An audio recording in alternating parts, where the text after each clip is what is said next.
Alors, bienvenue à tous. Aujourd'hui, on s'attaque à un sujet de santé qui est vraiment crucial. On va parler d'un ennemi caché. Un ennemi d'autant plus dangereux qu'il est, la plupart du temps, invisible. Je parle bien sûr de la graisse viscérale. Allez, on plonge tout de suite dans le vif du sujet. Voilà une question qui, je pense, va bousculer pas mal d'idées reçues. Est-ce qu'on peut être mince en apparence, mais en réalité en mauvaise santé à l'intérieur? Est-ce que le physique est vraiment un bon indicateur de notre santé métabolique? Eh bien, on va voir que la réponse est beaucoup plus complexe qu'on ne le pense. On va donc faire connaissance avec cette fameuse graisse viscérale, la graisse qu'on ne peut pas voir.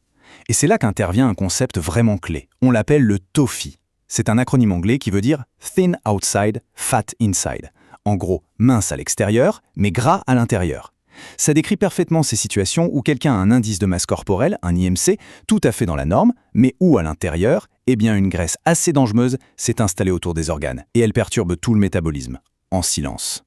Alors attention, il faut vraiment bien faire la différence. Il y a deux types de graisse. D'un côté, on a la graisse sous-cutanée. C'est simple, c'est celle qu'on peut pincer, le petit bourrelet juste sous la peau. Mais la graisse viscérale, c'est une toute autre histoire. Elle est cachée en profondeur dans l'abdomen. Imaginez-la enroulée autour de nos organes vitaux, le foie, le pancréas. Et le plus important à comprendre, c'est que cette graisse n'est pas juste un stock d'énergie passif. Non, elle est super active, elle se comporte comme une véritable usine chimique. Et comme on peut l'imaginer, cette activité métabolique intense, eh bien, ce n'est pas vraiment une bonne nouvelle. Alors voyons maintenant plus en détail à quel point cette graisse cachée peut être une menace pour la santé. Parce que oui, un excès de graisse viscérale est directement lié à une liste assez impressionnante de problèmes de santé graves.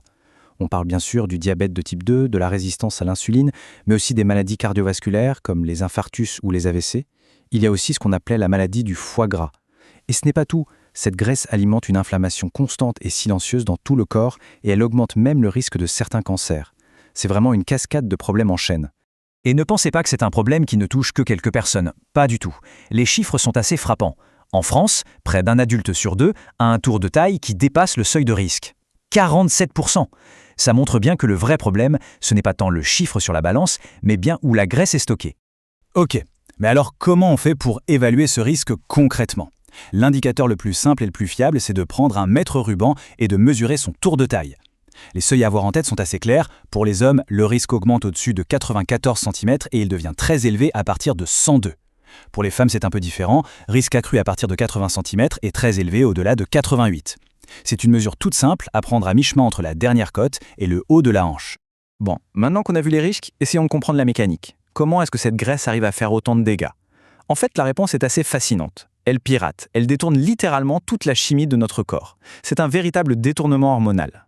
Alors, on entre dans un véritable cercle vicieux. Étape 1, la graisse viscérale, elle libère en permanence des acides gras qui vont direct dans le foie. Étape 2, ce déluge d'acides gras rend le foie sourd, il devient résistant aux signaux de l'insuline. Étape 3, pour se faire entendre, le pancréas panique et se met à produire de l'insuline en quantité énorme. Et enfin, étape 4, le problème, c'est que ces hauts niveaux d'insuline disent au corps de stocker encore plus de graisse. C'est une boucle qui s'alimente toute seule. Et comme si ça ne suffisait pas, il y a un autre joueur majeur dans cette histoire, le stress, ou plutôt son hormone, le cortisol. Il se trouve que la graisse viscérale adore le cortisol. Elle a beaucoup plus de portes d'entrée, de récepteurs pour cette hormone. Donc quand on est stressé, le cortisol va direct se fixer là. Et le pire, c'est que cette graisse est maligne. Elle a une petite enzyme qui lui permet de fabriquer son propre cortisol. Elle amplifie donc elle-même le signal de stockage. Et ça continue. Le corps se met aussi à dérailler sur un autre plan, la faim. Il existe une hormone, la leptine, qui est censée dire au cerveau « c'est bon, on a assez mangé, les réserves sont pleines ». Mais avec la graisse viscérale, le cerveau devient sourd à ce message aussi. C'est comme si les cellules graisseuses criaient « stop », mais que le cerveau n'entendait rien. Le résultat, on a faim en permanence, alors même que le corps a largement assez de réserves. Tous ces problèmes hormonaux nous amènent à un autre concept absolument central, celui du feu intérieur. Les scientifiques appellent ça la métaflammation. Il faut vraiment l'imaginer comme un petit feu de braise qui couvre en permanence à l'intérieur du corps sans jamais s'éteindre. Attention, il ne faut pas confondre ça avec l'inflammation aiguë. Quand on se coupe ou qu'on a la grippe, c'est fort, c'est court, c'est une réaction de défense normale.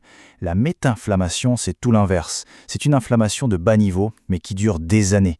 Elle est totalement silencieuse, on ne la sent pas, mais jour après jour, elle endommage l'organisme de l'intérieur à petit feu. Et qui est-ce qui entretient ce feu? Eh bien, c'est la graisse viscérale elle-même. Elle produit en permanence des messagers chimiques pro-inflammatoires.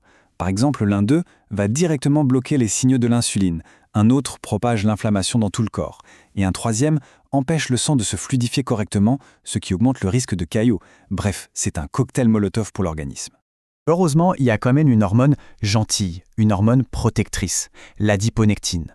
Elle, son rôle, c'est de combattre l'inflammation et d'améliorer la sensibilité à l'insuline. C'est notre allié. Mais voilà le drame. C'est la seule hormone dont le niveau s'effondre précisément au moment où la quantité de graisse dangereuse augmente.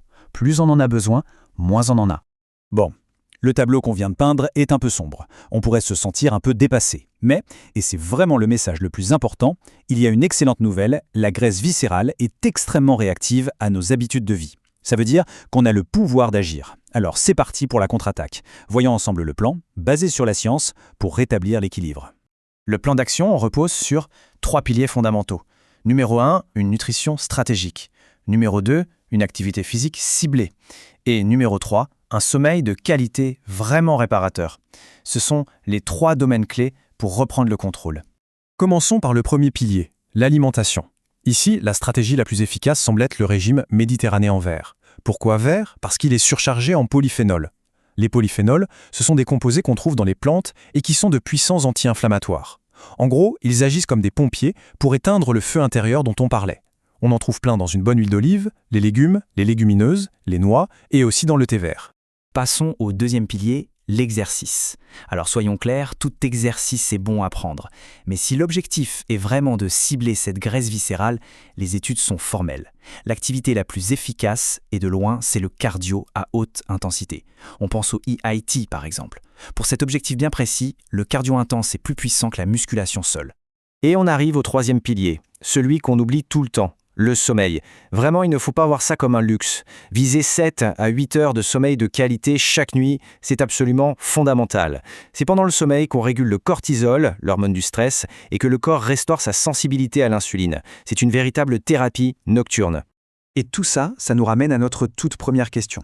On a vu que l'apparence physique peut être vraiment trompeuse. Alors, pour conclure, voici une question à méditer.